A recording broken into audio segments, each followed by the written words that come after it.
The year of our Lord, 2020, has been the worst year. We can all agree on that. We all know that. We've been there.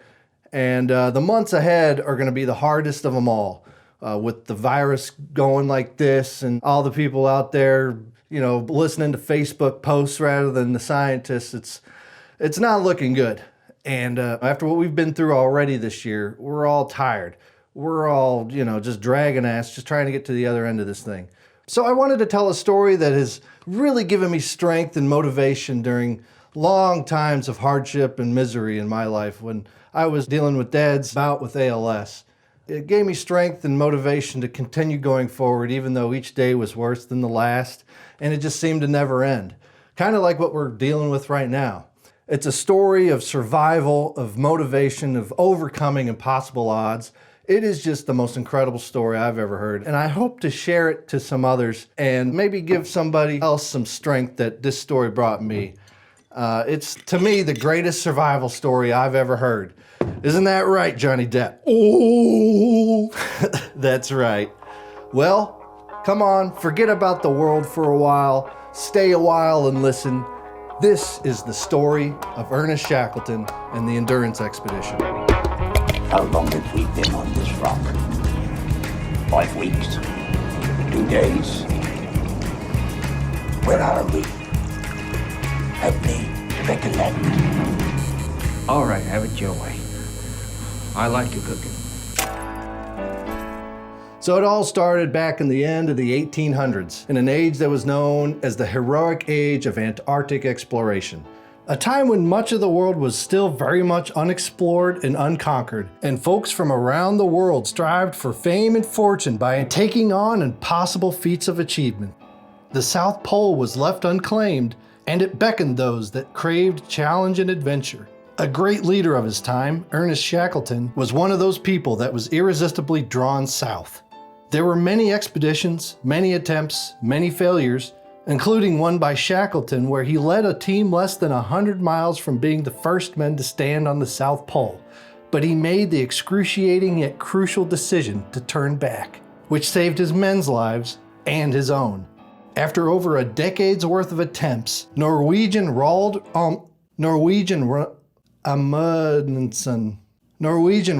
Amundsen and his expedition made history by becoming the first people to stand at the South Pole. Shackleton's dream was stolen from him, but he was not so quick to quit. He decided that he would be now the first man to achieve a transcontinental crossing of Antarctica, and now he needed a crew. According to legend, it all began with an ad in a London newspaper.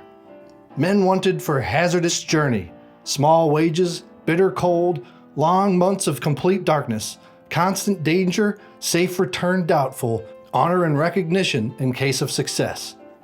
It is said that Shackleton was flooded by some 5,000 responses, and after many interviews, he whittled those numbers down to just 56, 28 people, including Shackleton, that would sail on the ship of the Endurance from England to the Weddell Sea in Antarctica, and 28 people for the Ross Sea party on the Aurora, meant to aid Shackleton and his crew on the other side of Antarctica, after a successful crossing of the continent.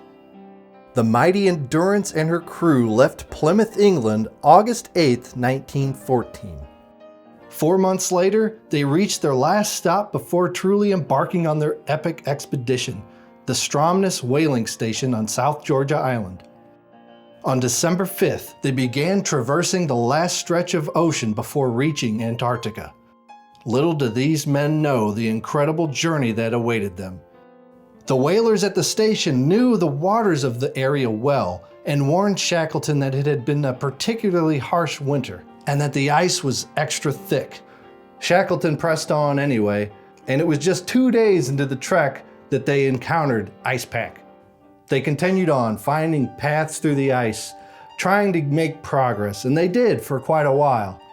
As they went further south, the ice became tighter and tighter around the ship, with little room to wiggle through. And January 18th, little over a month after they set out for their journey, they were entrapped in the ice. No way of breaking free. There were tireless attempts made to break the ship free, where they cleared out as much ice as they could with saws and chisels, rammed the ship into the newly opened ice to try and break through, but there was no luck. They were stuck. Shackleton knew that he and his men would be forced to winter on the ship, trapped in the ice. Shackleton was known in his time to be a great leader, and he learned a lot on previous expeditions, and he knew that the most important thing was not his mission, but his men. He knew the importance of keeping them happy, keeping the morale up, and to keep them complacent in the conditions that they were in, because he knew if things went south, even one man could sour the whole crew, and a mutiny is not what he needed right now. And he was respected by his men. They called him the boss, and whatever he said goes. Arctic explorer and geologist Sir Raymond Priestley said of him, "For scientific discovery, give me Scott. For speed and efficiency of travel, give me Amundsen. But when disaster strikes and all hope is gone, get down on your knees and pray for Shackleton." And he did what he needed to do. He gave them chores to keep them busy, melting ice for water, clearing ice, running the dogs, and they even made time for some fun and games. They would play sports on the ice. Australian photographer and cinematographer Frank Hurley, who shot the incredible images you've been seeing, hosted stories by a lantern light showcasing his photography. They held weekly gramophone concerts. They really just did what they had to do to stay sane. All in all, it wasn't that bad. They had shelter, food, stuff to keep them busy. It could be worse. Unfortunately, it did get worse. They continued to live like this for months and months and months. And over time, the ship began to cry out. The sounds were like gunshots and mortar shells, which was ironic due to the hellish reality of the Great War that was playing out on the other side of the world. And gradually it became worse. Coming in waves, the groans and the pops of the ship's skeleton became more and more threatening as the ice pushed the ship to one side. The timbers twisted and cracked and popped, and gradually the hull was breached. The Endurance began taking on water.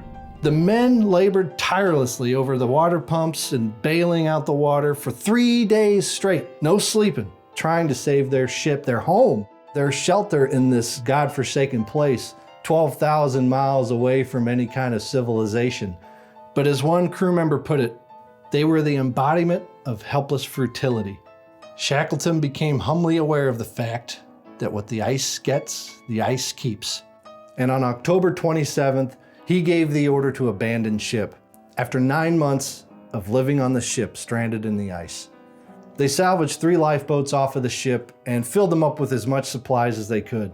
They put up canvas tents, distributed the sleeping bags that they had, and they set up camp on the ice. After a few days, Shackleton decided that it would be good for the men and for the mission to try to reach land. There was land off in the distance that they could see, so they figured if they could march there, maybe they could still salvage this expedition. But after 3 days of trying to haul the 3 lifeboats over the unforgiving terrain of the jagged ice pack, they were still in eyesight of the ship, so they returned to the Endurance and set camp back up there. They continued to watch their poor ship being eaten by the ice. Eventually, the ship was completely swallowed up by the sea, never to be seen again. But not before a daring rescue mission through freezing cold water by Frank Hurley to retrieve his priceless film reels and photography of the mission. Shackleton, despite the unfortunate turn of events, continued to do his duty as an exceptional leader and captain, and kept his crew in good spirits. He did a great job in keeping his men busy, keeping them occupied, keeping them focused on other things rather than the dire situation that they were in. But now that they were stranded, not on their ship, which is a sailor's haven, they were off of their ship and now living right on the ice. Their once semi-cozy existence was now going to be quite different. Shackleton's mission of polar conquest was no longer on the table. He knew that. His mission now was to get his men home safe and sound, no matter what it cost. They were over 1,000 miles away from any living soul, and nobody knew of their predicament. They were truly alone. What do you think about this, Johnny Depp? I know, right? I really can't wait to see what happens next either. Well, this video is getting a little long, So we'll continue this in part 2 of the great expedition of Ernest Shackleton.